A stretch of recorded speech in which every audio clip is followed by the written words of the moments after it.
guys, welcome to our YouTube channel, and today we are going to learn how to log into Southwest credit card account. So let's get started.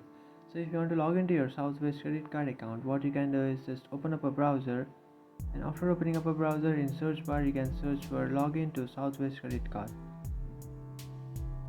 And after searching for that, you will come up to this page, and over this page you just have to tap on this first option which says Southwest account manage.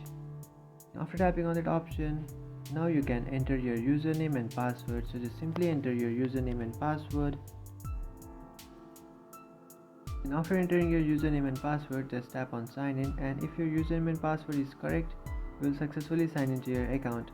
But if you have forgotten your username or password, what you can do is just tap on forgot username or password, and then you can create a new username or password.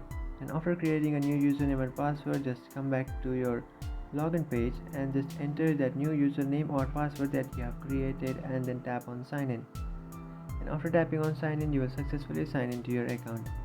So that's it guys, this is how to log into your Southwest credit card account. If you find this video helpful, don't forget to like and subscribe to our channel. If you have any doubts, feel free to comment below.